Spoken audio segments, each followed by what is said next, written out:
नमस्कार, मैं सिमरन और आप देख रहे हैं यूपी टुडे। डालते हैं कुछ अहम खबरों पर। खबर यूपी के जनपद बाराबंकी से है, जहां सरकार और जिले के डीएम के निर्देशों को ताक पर रखकर राइस मिल मालिकों ने धान उठान से हाथ खड़े कर दिए हैं। परिणाम स्वरूप सरकारी क्रय केंद्रों पर धान डंप होता जा रहा है, जिसका सीधा असर खाद खरीद पर पड़ने लगा है। उठान न होने से क्रय केंद्र प्रभारी भी धान खरीद करने से कतराने लगे हैं, जबकि किसान अपनी धान तौल कराने के लिए क्रय केंद्रों के चक्कर काटने को मजबूर हैं। खबर यूपी के जनपद हमीरपुर से है, जहां आम आदमी पार्टी के पदाधिकारियों ने प्रयागराज के फाफामऊ में हुई 4 लोगों की निर्दयी हत्या के विरोध में प्रदर्शन किया। कार्यकर्ताओं ने राज्यपाल को संबोधित ज्ञापन तहसीलदार को सौंप मामले की फास्ट ट्रैक कोर्ट बनाकर सुनवाई करते हुए आरोपियों को फांसी की सजा सुनाने की मांग की है। उत्तर प्रदेश में जो आज कानून व्यवस्था की स्थिति है वो अपने बिल्कुल बदतर हालात में है। अभी 24 तारीख की ये घटना है। एक परिवार के 4 सदस्यों को बड़ी बेरहमी के तरीके से, नृशंस तरीके से गला काटकर हत्या कर दी गई, जबकि वो परिवार पहले भी इनका और जो आरोपी परिवार है उसका आपस में विवाद हुआ। वो थाने गए, लेकिन इस योगी सरकार की पुलिस ने उनके ऊपर भी एक क्रॉस केस दर्ज किया और दोनों को जेल भेजा।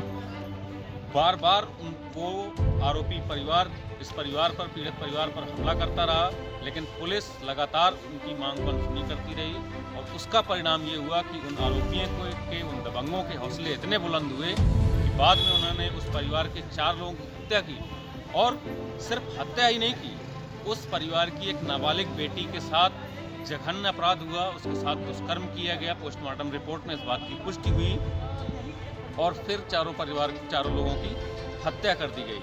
इस घटना के विरोध में आम आदमी पार्टी उत्तर प्रदेश सरकार से, माननीय राज्यपाल से ये मांग करती है कि इस घटना की चीफ जस्टिस जो न्यायाधीश हैं उनके उसमें निर्देशन में जांच कराई जाए, किसी उच्च एजेंसी से जांच कराई जाए और पीड़ित परिवार को न्याय मिले और जो इसके आरोपी हैं, जो इसके दोषी हैं, उनको कड़ी से कड़ी सजा मिले।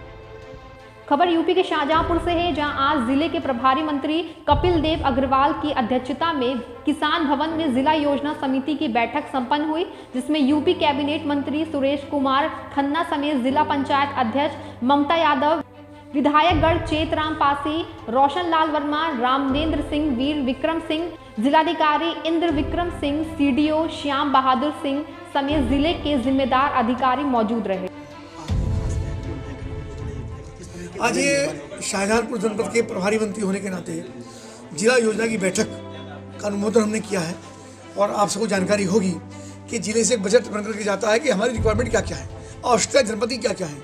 वो शासन को जाता है, शासन उनमें से सक्षम करके उसका अनुमोदन देता है, तो वो पैसा बजट का अपने जनपद के अंदर आता है।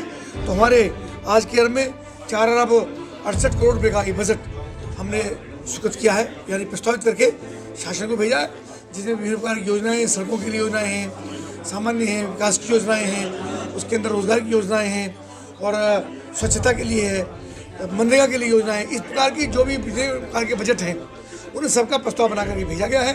अनुमोदन इसका हुआ है। माननीय खन्ना जी इसके अंदर रहे, 4 विधायक हमारे रहे, जिला पंचायत के अध्यक्ष यहाँ पर रही और हमको लगता है कि हमारे मुख्यमंत्री चूँकि चुनावी वर्ष है तो मुख्यमंत्री इस चीज़ को जल्दी से जल्दी स्वीकृत करके हमारे जनपद के विकास योजना के लिए इसको भेजें। सर, टीटी का पेपर एक बार फिर लीक हुआ, सिस्टम फेल हुआ, कहीं ना कहीं सरकार क्या इसकी जिम्मेदारी? देखिए, किसी 1-2 लोगों की वजह से, देखिए मुख्यमंत्री जी ने लगातार कितना, सबसे बड़ी बात ये हमारा इस बात को भी आपको हमको श्रेय जरूर देना चाहिए आपको कि हमने बिल्कुल, जब नकलें होती थी, सारे पेपर लीक होते थे, बिल्कुल इमला बोल करके नकलें होने के, भाई प्लीज भैया, अरे सुनो।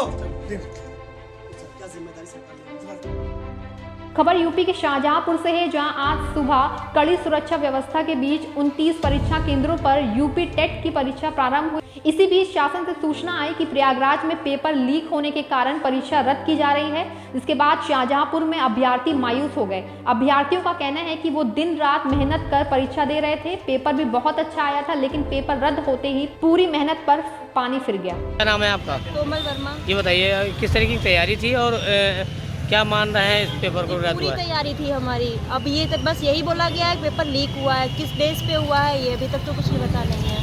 अच्छा, बाकी ये 2 साल के बाद पेपर करवाया गया है, पूरी फुल तैयारी से हम लोग थे। अब अगर यही नहीं पेपर हो पाया तो आगे भर्ती कैसे आएगी? आज जो परीक्षा थी रद्द हुई है, क्या मानते, क्या इसमें सोचते हैं? पहले तो इसमें ये जो शिक्षा विभाग रहा है इसकी निष्क्रियता रही कि पहले इन्होंने जो आज पारदर्शिता दिखाई है कि इन्होंने आज जो देखा है कि सीरीज एक सी है जो भी रही है इनकी तैयारी पहले से होनी चाहिए थी ना, पूरी पारदर्शिता इनको पहले से रखनी चाहिए थी। अच्छा, कब से तैयारी थी आपकी और आज रद्द हुई है तो क्या मानते हैं आप? अफसोस लग रहा है। क्या नाम है आपका? दिव्या गुप्ता। खबर यूपी के जनपद इटावा से है, जहां भाजपा किसान मोर्चा ने ट्रैक्टर रैली निकाली। रैली में पहुंचे भाजपा किसान मोर्चा के प्रदेश उपाध्यक्ष वीके गंगवार ने कहा कि सरकार किसानों की हर मांग पर विचार करने के लिए तैयार है। इसके लिए आयोग का गठन भी कर लिया गया है। आयोग जो रिपोर्ट देगा उसको मानना जाएगा। किसानों को देश हित से धरने पर हट जाना चाहिए। राकेश टिकैत इस देश के मालिक नहीं है, भीड़ कोई भी इकट्ठा कर सकता है। 5 से 10 हज़ार की भीड़ से फैसले नहीं होते हैं, फैसले बहुमत से होते हैं। वहाँ जो भी बैठे हैं किसानों के हितैषी नहीं बल्कि किसानों के विरोधी बैठे हैं। कानून वापस लिया है क्या? अब एमएसपी की मांग हो रही है और अन्य मांगे हो रही हैं, क्या उस पर भी सरकार विचार कर रही है? नहीं, सरकार किसानों के हर मांग पे विचार करने को तैयार है। कि सरकार ने शुरू से लेकर आज तक 1 साल हो गया है, आज तक ये कभी नहीं कहा है कि हम आपकी मांग पर विचार नहीं कर रहे। आप लोग तो बहुत बुद्धिजीवी लोग हैं, आप लोग सारी चीज़ें देखते हो, सर्च करते हैं। कभी मांग में उन्होंने ये नहीं कहा आप अपनी मांग रखिए, उस पर विचार किया जाए। उसके लिए आयोग गठन कर दिया है अभी मोदी जी ने कि आयोग का गठन हो जाएगा। ये जो रिपोर्ट देगा उसके आधार पर इसको माना जाएगा। अगर मानने लायक चीज़ होगी, मानने लायक आपकी शर्त होगी तो उसको माना जाएगा। संगठन करने पर बैठे हुए हैं, क्या इनको हट जाना चाहिए? मेरी समझ में तो देश हित में हट जाना चाहिए। तो फिर जो टिकैत आह्वान कर रहे हैं फिर उनकी मांग? अब टिकैत पूरे देश के मालिक तो नहीं है। आप सर्वे करा लीजिए, अगर 95% या 90% लोग किसान बिल के समर्थन में हों या माननीय मोदी जी के समर्थन में हों, उन पर विश्वास और आस्था व्यक्त करते हों, योगी जी के समर्थन में हों, तो आप मानिए कि बहुमत के आधार पर आजकल सरकारें चलती हैं। तो राकेश टिकैत के साथ तो वहाँ भीड़ बैठी है। भीड़ तो कोई बैठा सकता है, हम बैठा सकते हैं, आप बैठा सकते हो। 500, 1000, 2000, 5000, 10,000 आदमी इस देश में 135 करोड़ का देश, 140 करोड़ का हो गया। उसमें 5000 या 10,000 लोगों से फैसले नहीं होते हैं, फैसले होते हैं 140 करोड़ से। मेरी बात सुन लीजिए, 140 करोड़ लोगों ने देश का प्रधानमंत्री आस्था और विश्वास के साथ मोदी जी को चुना है। अब कौन लोग बैठे हो? अब हम क्या बताएं आपको कौन लोग? आप लोग स्वयं समझदार हो। मेरी समझ में तो वो किसानों के हितैषी नहीं, किसानों के विरोधी बैठे हैं। अच्छा, एक बात बता दें, किसान जो कह रहे हैं कि पिछले आंदोलन में 750 सिपाही शहीद हुए हैं, शहादत के दर्जे की मांग हो रही है। नहीं, शहादत हुई है तो इसकी एक्चुअल जानकारी किसके पास है? इसकी जानकारी प्रशासन के पास होनी चाहिए, लेकिन प्रशासन के पास तो इसकी कोई जानकारी है नहीं। अगर सर्वे कराने के लिए कह दिया गया, आयोग गठन की जब मांग हो रही थी, आयोग गठन कर दिया गया।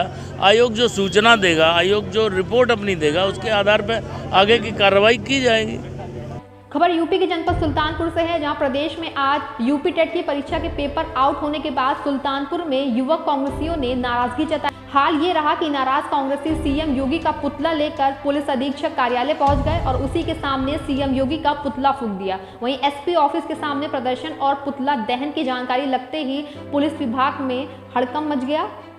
आनंद फानंद में पहुंची पुलिस ने प्रदर्शन कर रहे युवक कांग्रेसियों को हिरासत में ले लिया है और पुलिस लाइन ले गए हैं। खबर उत्तर प्रदेश के महोबा जनपद से है, जहां कांग्रेस पार्टी की प्रतिज्ञा रैली का शानदार आगाज किया गया। रैली के दौरान कांग्रेस की राष्ट्रीय महासचिव प्रियंका गांधी को सुनने वालों की लाख से ज्यादा तादाद मौजूद रही। इस दौरान प्रियंका समेत छत्तीसगढ़ के मुख्यमंत्री भूपेश बघेल और तमाम बड़े नेता मौजूद रहे।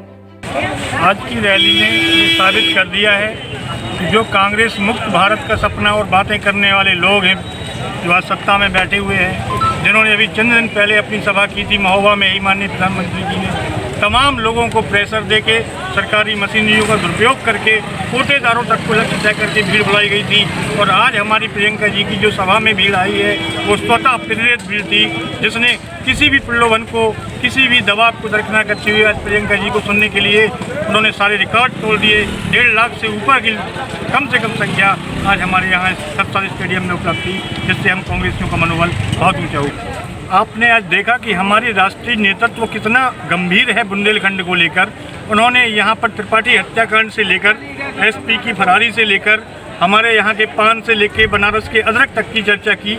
एक राष्ट्रीय नेता के द्वारा बुंदेलखंड की इतनी चिंता और इतना लगाव एक अभूतपूर्व बुंदेलखंड के बदलाव की ओर इंगित करता है कि यदि कांग्रेस की ओर हमारी जनता का झुकाव है तो हमारे राष्ट्रीय नेतृत्व का भी यहाँ के लिए उतना ही लगाव और उतना ही बदलाव देखने को मिलेगा यदि हमारे यहाँ कांग्रेस को जनमत मिलता है। खबर यूपी की जनपद सहारनपुर से है, जहाँ की सदर थाना क्षेत्र के गांव मई तहारपुर में छत पर खेल रहे 4 नाबालिग बच्चे बिजली की हाई टेंशन लाइट की चपेट में आने से झुलस गए, जिसमें से एक किशोर की हालत गंभीर देखते हुए उसे हायर सेंटर रेफर कर दिया गया है। मैं सिर्फ डॉक्टर परवेज अहमद, ये मोइसबेरी डिस्ट्रिक्ट हॉस्पिटल सहारनपुर। बच्चे आए हैं 11:25 पे हमारे यहाँ पे 3 बच्चे लाए गए हैं, जिसमें से एक बच्चा सीरियस था सागर, उसको फर्स्ट उपचार देके प्राथमिक उपचार देके उसको रेफर कर दिया गया हायर सेंटर के लिए। बाकी सर्जन ने देख लिया है, जो हमारे पास बाकी बचे हुए हैं वो ठीक हैं, बाकी उनका उपचार चल रहा है। फिलहाल स्टेबल है।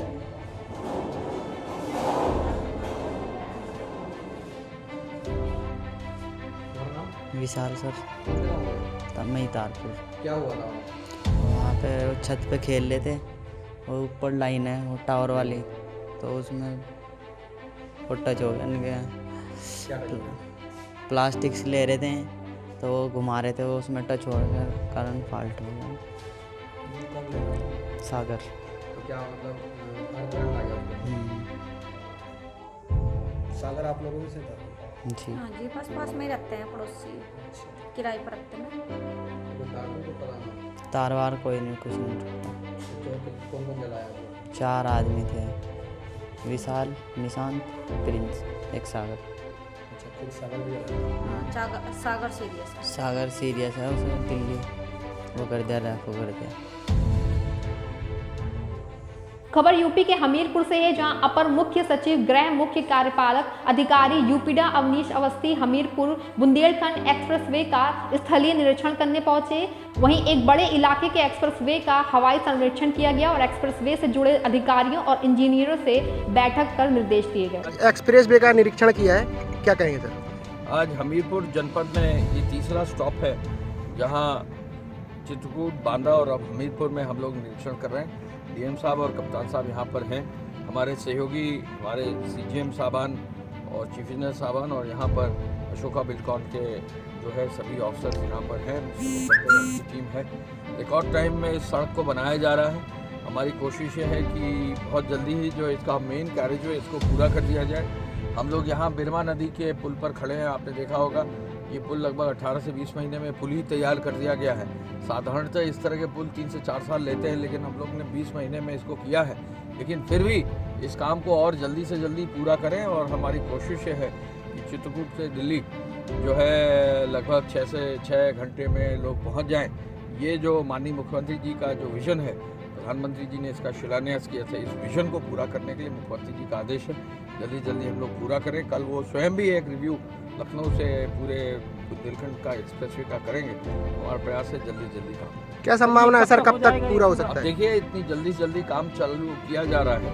हमारा जो है केन नदी का काम जो है वहाँ पानी ज़्यादा था, इसलिए वहाँ थोड़ा सा चैलेंज है, लेकिन हम लोग जल्दी से जल्दी प्रयास कर रहे हैं कि ये काम पूरा हो। ऐसी तमाम खबरों को देखने के लिए जुड़े रहे हमारे साथ और देखते रहें हमारा चैनल यूपी टुडे।